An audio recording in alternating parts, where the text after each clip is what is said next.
विशेष रणनीतिक और वैश्विक साझेदारी को व्यापक आकार देने के लिए 2 दिनों की जापान यात्रा पर प्रधानमंत्री नरेंद्र मोदी टोक्यो पहुंचे, जहां उनका भव्य स्वागत किया गया। प्रधानमंत्री नरेंद्र मोदी और जापानी प्रधानमंत्री शिगेरू इशिबा ने 15वें भारत जापान वार्षिक शिखर सम्मेलन के दौरान बैठक की। इस दौरान द्विपक्षीय मुद्दों पर चर्चा हुई। प्रतिनिधिमंडल की स्तर की वार्ता में दोनों देशों के बीच विभिन्न क्षेत्रों में सहयोग और भागीदारी बढ़ाने पर चर्चा हुई। प्रधानमंत्री नरेंद्र मोदी और जापानी प्रधानमंत्री शिगेरू इशिबा ने दोनों देशों के बीच समझौतों का आदान प्रदान किया। दोनों देशों के प्रधानमंत्री की उपस्थिति में भारत और जापान के बीच कई अहम समझौतों पर हस्ताक्षर किए गए। साझा प्रेस कॉन्फ्रेंस में प्रधानमंत्री नरेंद्र मोदी ने कहा कि आज दोनों देशों ने विशेष रणनीतिक और वैश्विक साझेदारी के नए और सुनहरे अध्याय की मजबूत नींव रखी है। आज हमने अपनी special strategic and global partnership में एक नए और सुनहरे अध्याय की मजबूत नींव रखी है। हमने अगले दशक के लिए एक रोड मैप बनाया है। हमारे विजन के केंद्र में investment, innovation, economic security, environment, technology, health, mobility, people to people exchanges and state prefecture partnership, ये प्रमुख बातें हैं। हमने अगले 10 वर्षों में जापान से भारत में 10 ट्रिलियन येन निवेश का लक्ष्य निर्धारित किया है। भारत और जापान के स्मॉल एंड मीडियम एंटरप्राइजेस और स्टार्टअप्स को जोड़ने पर विशेष बल दिया जाएगा। भारत और जापान बिजनेस फोरम में भी मैंने जापानी कंपनियों को कहा, make in India, make for the world. Bharat और जापान के बीच जॉइंट क्रेडिट मैकेनिज्म पर समझौते को ऊर्जा क्षेत्र के लिए बड़ी जीत बताया। हमारा जॉइंट क्रेडिट मैकेनिज्म ऊर्जा के लिए एक बड़ी जीत है। It shows that our green partnership is as strong as our economic partnership. इसी दिशा में हम सस्टेनेबल फ्यूल्स इनिशिएटिव्स और बैटरी सप्लाई चेन पार्टनरशिप भी शुरू कर रहे हैं। हम economic security cooperation initiative launch कर रहे हैं। इसके तहत क्रिटिकल और स्ट्रेटेजिक क्षेत्रों में एक व्यापक अप्रोच के साथ आगे बढ़ा जाएगा। हाई टेक्नोलॉजी के क्षेत्र में सहयोग हम दोनों की प्राथमिकता है। इस संदर्भ में डिजिटल पार्टनरशिप 2.0 और एआई कोऑपरेशन इनिशिएटिव लिया जा रहा है। सेमीकंडक्टर्स और रेयर अर्थ मिनरल्स हमारे एजेंडे में सबसे ऊपर रहेंगे। प्रधानमंत्री ने कहा कि मानव संसाधन आदान प्रदान की कार्य योजना में 50,000 कुशल भारतीय जापान की अर्थव्यवस्था में योगदान देंगे। ह्यूमन रिसोर्स एक्सचेंज, इसके एक्शन प्लान के तहत अगले 5 वर्षों में अलग अलग क्षेत्रों में दोनों तरफ से 5 लाख लोगों के आदान प्रदान को प्रोत्साहन दिया जाएगा। इसमें 50,000 स्किल्ड भारतीय जापान के अर्थव्यवस्था में सक्रिय योगदान देंगे। भारत और जापान की भागीदारी दिल्ली और टोक्यो तक ही सीमित नहीं रहेगी। अब भारतीय स्टेट्स और जापानी प्रीफेक्चर्स, इसके बीच संस्थागत सहयोग के माध्यम से जुड़ाव और गहरा होगा। इससे trade, tourism, education and cultural exchanges के नए द्वार खुलेंगे। प्रधानमंत्री ने कहा कि भारत जापान आपसी साझेदारी दोनों देशों के हितों के साथ वैश्विक शांति और स्थिरता के लिए अत्यंत महत्वपूर्ण है। केवल दोनों देशों के लिए ही नहीं बल्कि वैश्विक शांति और स्थिरता के लिए भी अत्यंत महत्वपूर्ण है। Strong democracies are natural partners in shaping a better world. प्रधानमंत्री नरेंद्र मोदी ने जापान के स्पीकर फुकुशिरो नुकागा और सांसदों से भी मुलाकात की। इस दौरान भारत और जापान के बीच मजबूत और मैत्रीपूर्ण संबंधों पर चर्चा हुई, जिसमें संसदीय आदान प्रदान, मानव संसाधन विकास, सांस्कृतिक आदान प्रदान और अर्थव्यवस्था समेत कई क्षेत्रों में सहयोग बढ़ाने पर बातचीत हुई।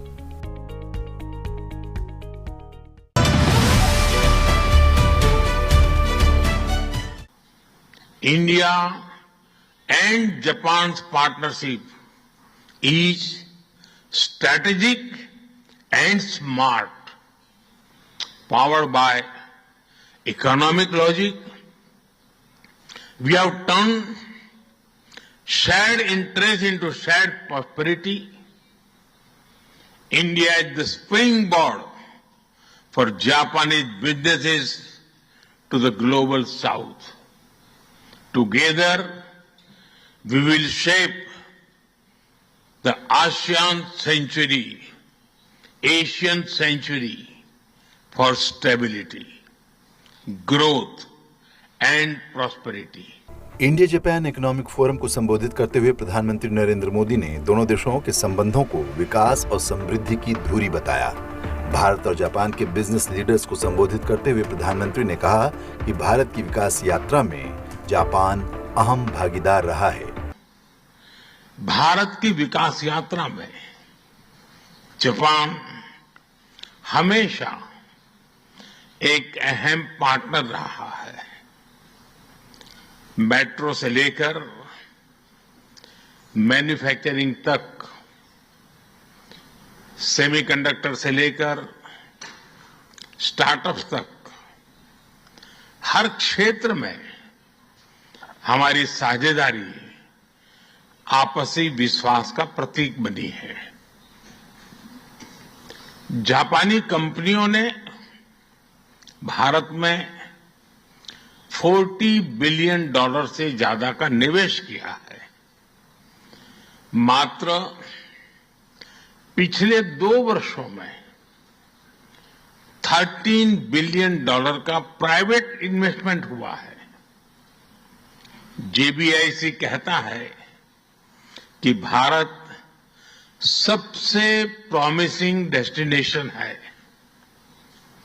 जेट्रो बताता है कि 80% कंपनियां भारत में एक्सपांड करना चाहती है और 75% ऑलरेडी मुनाफे में है। यानी in India capital does not just grow, it multiplies.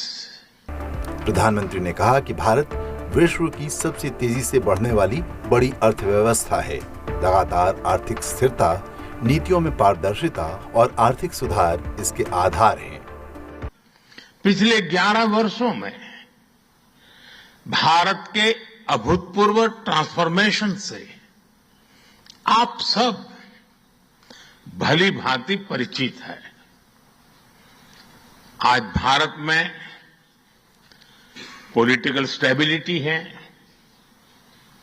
Economic stability है, पॉलिसी में पारदर्शिता है, प्रेडिक्टेबिलिटी है। आज भारत विश्व की सबसे तेज ग्रो करने वाली मेजर इकोनॉमी है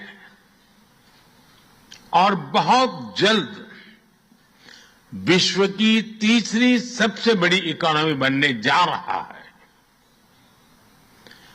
वैश्विक ग्रोथ में भारत 18% योगदान दे रहा है। भारत की कैपिटल मार्केट्स में अच्छे रिटर्न्स मिल रहे हैं। एक मजबूत बैंकिंग सेक्टर भी है। लो इन्फ्लेशन और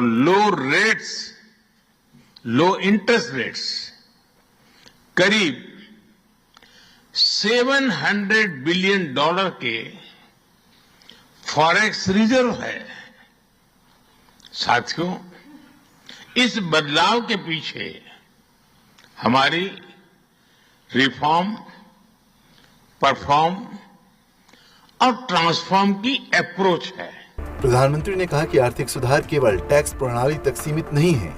कारोबार करने को आसान करने के साथ ही कई संवेदनशील क्षेत्रों को प्राइवेट सेक्टर के लिए खोला गया है। हमारे रिफॉर्म्स केवल टैक्स प्रणाली तक सीमित नहीं है। हमने ईज ऑफ डूइंग बिजनेस पर बल दिया है। बिजनेस के लिए सिंगल डिजिटल विंडो अप्रूवल की व्यवस्था की है। हमने 45,000 कंप्लायंसेस रेशनलाइज किए हैं। इस प्रक्रिया को गति देने के लिए डीरेगुलेशन पर एक उच्च स्तरीय कमेटी बनाई गई है। डिफेंस और स्पेस जैसे सेंसिटिव क्षेत्रों को प्राइवेट सेक्टर के लिए खोल दिया गया है। अब हम न्यूक्लियर एनर्जी सेक्टर को भी खोल रहे हैं। साथियों, इन रिफॉर्म्स के पीछे हमारा विकसित भारत बनाने का संकल्प है, हमारा कमिटमेंट है, कन्विक्शन है और स्ट्रेटेजी है। प्रधानमंत्री ने भारत जापान बिजनेस फोरम की रिपोर्ट कंपनियों के बीच हुई बिजनेस डील्स का स्वागत किया। उन्होंने जापान के उद्योग जगत को भारत में निवेश के लिए आमंत्रित किया। उन्होंने 5 अहम क्षेत्रों में दोनों देशों के बीच सहयोग बढ़ाने पर जोर दिया। इनमें मैन्युफैक्चरिंग, ऑटो सेक्टर प्रमुख हैं, जिनमें आपसी भागीदारी बेहद सफल रही है। प्रधानमंत्री ने उम्मीद जगाई कि magic, batteries, robotics, semiconductor, ship building और न्यूक्लियर एनर्जी में भी इसे दोहराया जा सकता है। इसके साथ ही टेक्नोलॉजी और इनोवेशन सेक्टर में सहयोग बढ़ाने की पेशकश करते हुए प्रधानमंत्री ने कहा कि जापान की टेक्नोलॉजी और भारत का टैलेंट मिलकर इस सदी के टेक रेवोल्यूशन का नेतृत्व कर सकते हैं। भारत ने AI, semiconductor, quantum computing, biotech और स्पेस में बोल्ड और एम्बिशियस इनिशिएटिव्स लिए हैं। प्रधानमंत्री ने ग्रीन एनर्जी और नेक्स्ट जेन इंफ्रास्ट्रक्चर में सहयोग की अपार संभावनाएं जताई। भारत तेजी से 2030 तक 500 गीगावाट रिन्यूएबल एनर्जी के लक्ष्य की ओर अग्रसर है। हमने 2047 तक 100 गीगावाट न्यूक्लियर पावर का भी लक्ष्य रखा है। सोलर सेल्स हो या फिर ग्रीन हाइड्रोजन, साझेदारी की अपार संभावनाएं हैं। भारत और जापान के बीच जॉइंट क्रेडिट मैकेनिज्म पर समझौता हुआ है। इसका लाभ उठाकर क्लीन और ग्रीन फ्यूचर के निर्माण में सहयोग किया जा सकता है। पिछले 1 दशक में भारत ने नेक्स्ट जनरेशन मोबिलिटी और लॉजिस्टिक इंफ्रास्ट्रक्चर में अभूतपूर्व प्रगति की है। हमारे पोर्ट्स की क्षमता 2 गुनी हो गई है। 160 से ऊपर एयरपोर्ट्स हैं। 1000 किलोमीटर लंबी मेट्रो लाइन बनी है। जापान के सहयोग से मुंबई और अहमदाबाद हाई स्पीड रेल पर काम चल रहा है, लेकिन हमारी यात्रा यहीं नहीं रुकती।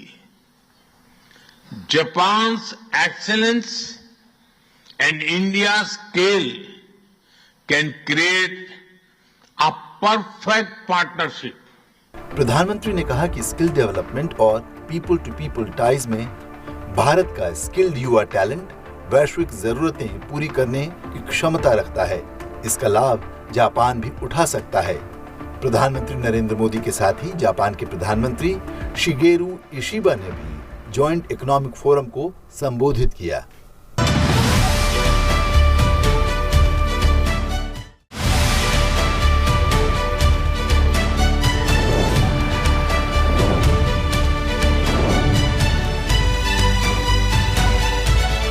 रिश्तों की पहचान का अर्थ है एक स्वस्थ, सच्चा और टिकाऊ रिश्ता बनाने और निभाने के लिए महत्वपूर्ण गुणों और व्यवहारों को समझना। सच्चे रिश्ते में आपसी सम्मान, खुली बातचीत, समझौता, त्याग और एक दूसरे की जरूरतों का ख्याल रखना शामिल होता है। ऐसा ही कुछ रिश्ता है भारत और जापान के बीच।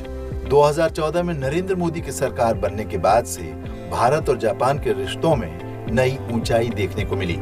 एक बार फिर प्रधानमंत्री नरेंद्र मोदी के टोक्यो पहुंचने पर दोनों देशों के रिश्तों में गर्मजोशी देखने को मिली। जापानी प्रधानमंत्री शिगेरू इशिबा के निमंत्रण पर 15वें भारत जापान वार्षिक शिखर सम्मेलन में शामिल होने के लिए 2 दिवसीय जापान यात्रा पर टोक्यो पहुंचने पर प्रधानमंत्री का भव्य स्वागत किया गया।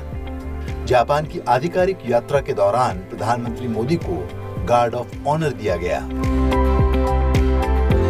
टोक्यो में भारतीय प्रवासी समुदाय के सदस्य प्रधानमंत्री मोदी की जापान यात्रा को लेकर खासे उत्साहित नजर आए। जापान में रहने वाले भारतीयों की तादाद भी अच्छी खासी है।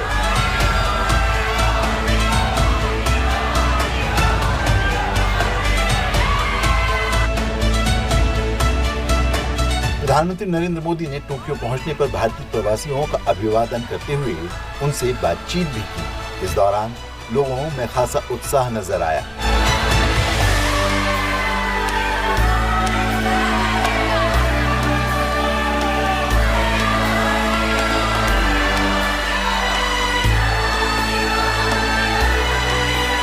वहीं जापानी समुदाय के लोगों ने गायत्री मंत्र और अन्य मंत्रों का पाठ करके प्रधानमंत्री नरेंद्र मोदी का स्वागत किया।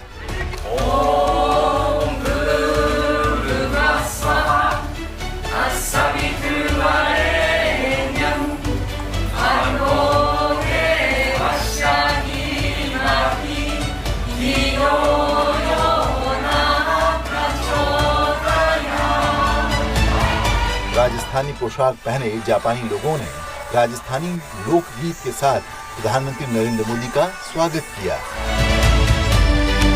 पारी जाओ रे, बलिहारी जाओ रे, अरे सतगुरु आंगन आया रे, मेवारी जाओ रे। शोरिंजन दारुमाजी मंदिर के मुख्य पुजारी ने प्रधानमंत्री को दारुमा गुड़िया भेंट की। शोरिंजन दारुमा मंदिर जापान के ताकासाकी में स्थित एक छोटा मंदिर है। इसका निर्माण 1697 में ज़ेन बौद्ध धर्म के ओबाकु संप्रदाय ने किया था। ताकासाकी को दारुमा का जन्म स्थान माना जाता है। ऐसा माना जाता है कि गुड़ियों की उत्पत्ति कई साल पहले इसी जगह से हुई थी। 1990 के दशक की शुरुआत में भारत ने लुक ईस्ट पॉलिसी की शुरुआत की, एक नई अवधारणा जिसका उद्देश्य देश के पूर्वोत्तर क्षेत्र को प्रवेश द्वार में बदलना और भारत के विस्तारित पड़ोस के साथ मजबूत संबंध बनाने में मदद करना था। यह नीति लगातार सरकारों के लिए धुरी बनी रही। 2014 में केंद्र में नरेंद्र मोदी सरकार बनने के बाद भारत ने उत्तर पूर्व के समृद्ध क्षेत्र के लिए पूरी तरह से अलग योजनाएं बनाई।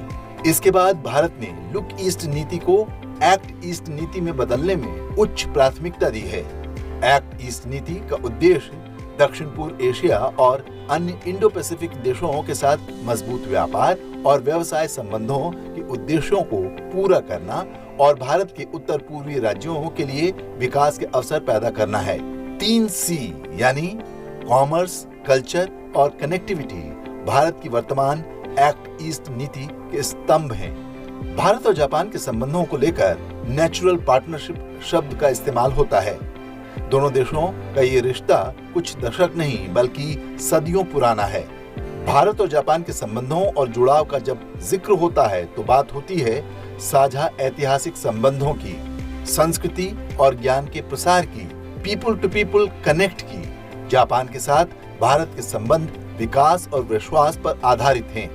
भारत और जापान के मूल्य और संस्कृति आपस में जुड़ी हुई हैं और यह सभ्यताओं के माध्यम से संपर्कों पर आधारित है। ये संबंध आज या बीते कुछ दशकों के नहीं हैं। पिछले कुछ वर्षों में इस क्षेत्र के प्रति भारत का दृष्टिकोण जापान समेत पूर्व के देशों के साथ एक व्यापक रणनीतिक जुड़ाव के रूप में हुआ है, जिसमें व्यापार और निवेश, कनेक्टिविटी, ऊर्जा, संस्कृति, लोगों के बीच संपर्क और समुद्री सुरक्षा शामिल हैं। भारत साझा सुरक्षा और समृद्धि के दोहरे सिद्धांतों पर आधारित एक क्षेत्रीय सुरक्षा व्यवस्था की वकालत करता रहा है। प्रधानमंत्री रहते हुए नरेंद्र मोदी की ये 8वीं जापान यात्रा है। मई 2023 में वो आखिरी बार जापान गए थे। उनसे पहले मनमोहन सिंह ने सबसे ज्यादा 3 बार जापान का दौरा किया था।